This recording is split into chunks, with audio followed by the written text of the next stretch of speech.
Warangal MP ఎన్నికల్లో BRS ఘన విజయం ఖాయమని ఎమ్మెల్యే కడియం శ్రీహరి స్పష్టం చేశారు.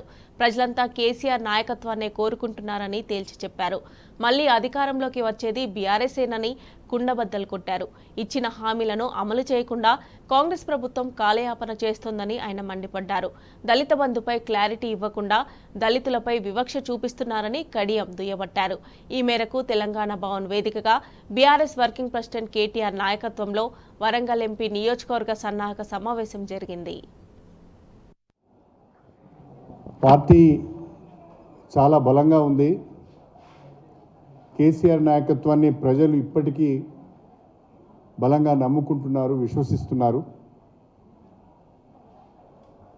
చిన్న చిన్న పొరపాట్ల వల్ల మనము అధికారాన్ని కోల్పోయాం. కుంగిపోవాల్సిన అవసరం లేదు, పుంజుకొని ముందుకు వెళ్ళాలి అనేదే కార్యకర్తల యొక్క సలహా సూచన.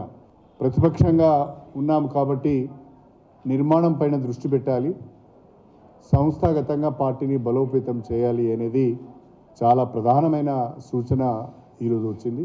మూడవది, జిల్లా పార్టీ కార్యాలయాలు అనునిత్యము పనిచేసే విధంగా మనము కార్యాచరణ రూపొందించుకోవాలి.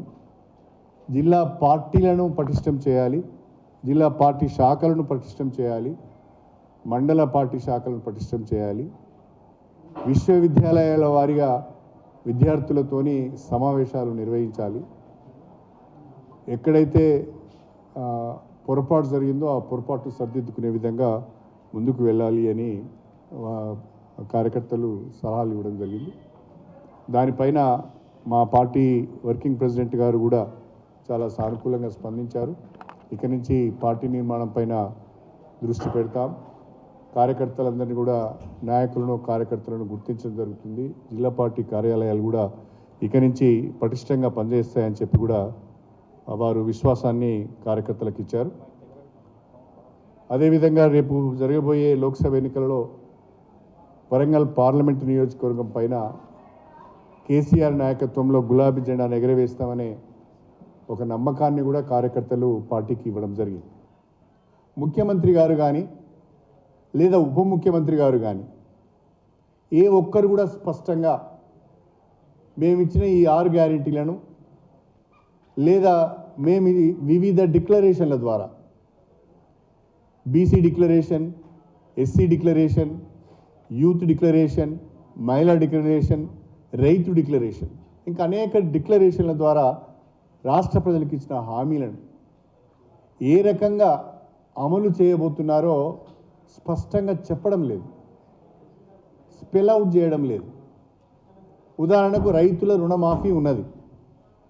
ఈ 100 రోజులలో చేయలేము, లేదా 6 నెలలకు చేస్తాము, లేదా వచ్చే సంవత్సరం చేస్తాము, లేదా రాష్ట్ర ఆర్థిక పరిస్థితి కుదుటపడ్డ తర్వాత చేస్తాము, లేదా మేము లోన్స్ కొరకు అప్లై చేసుకున్నాము, కేంద్ర ప్రభుత్వం నుంచి ఆర్థిక సహకారం అడుగుతున్నాము, లేదా రిజర్వ్ బ్యాంక్ ఆఫ్ ఇండియా నుంచి లోన్స్ కొరకు అప్లై చేసుకున్నాము, అవి వచ్చిన తర్వాత ఇస్తామని ఏదో ఒక భరోసా ఇచ్చే విధంగా వాళ్ళు ఇచ్చిన ఏ ఒక్క హామీ మీద కూడా స్పష్టమైన ప్రకటన రావడం లేదు.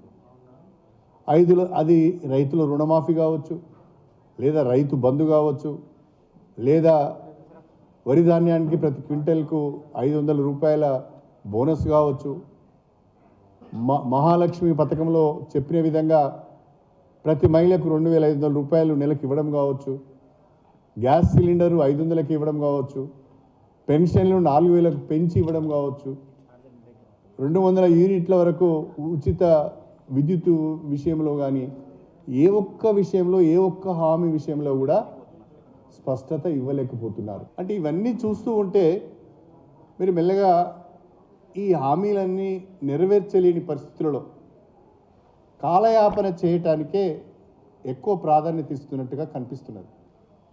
నేను స్ట్రేట్గా బట్టి విక్రమార్క గారిని ఒక విషయాన్ని అడుగుతున్నా. మీరు దళితులు, నేను కూడా దళితున్నే, మనం దళిత జాతి నుంచి వచ్చాము.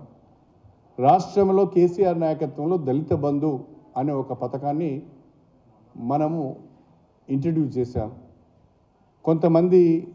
కొంతమందికి లబ్ధి జరిగింది, మీ నియోజకవర్గంలో కూడా ఒక మండలానికి పూర్తి స్థాయిలో శాచురేషన్ మోడ్లో మనం దళిత బంధును అమలు చేశాం. రెండవసారి దళిత బంధు ఇచ్చే క్రమంలో కూడా బెనిఫిషరీస్ సెలెక్షన్ జరిగింది. కలెక్టర్స్ అందరూ కూడా బెనిఫిషరీస్ సెలెక్ట్ చేశారు.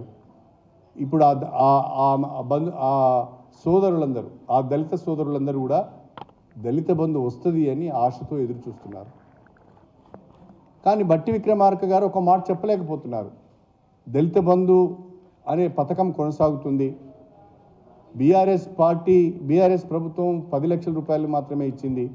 మేము దాన్ని 12 లక్షల రూపాయలకు పెంచాము.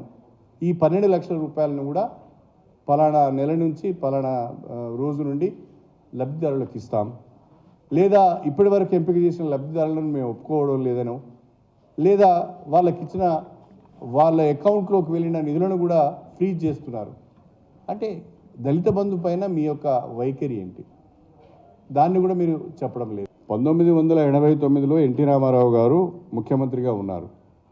1994కు వచ్చే వరకే ఎన్టీ రామారావు గారు మళ్ళీ బ్రహ్మాండమైన మెజార్టీతో అధికారంలోకి వచ్చాడు. కాంగ్రెస్ పార్టీకి ప్రతిపక్ష హోదా కూడా రాలేదు అని చెప్పాను. 1994లో కాంగ్రెస్కు 26 సీట్సే వచ్చాయి. నేను అప్పుడే ఫస్ట్ టైం ఎంట్రీ అయ్యాను, ఎమ్మెల్యే అప్పుడే వచ్చాను నేను.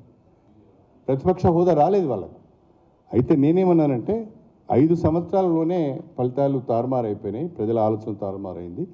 మనం ఎవరం కూడా కుంగిపోవాల్సిన అవసరం లేదు, బాధపడవలసిన అవసరం లేదు. వీఆర్ అగైన్ కమింగ్ బ్యాక్ అని చెప్పాను. Definitely will come back.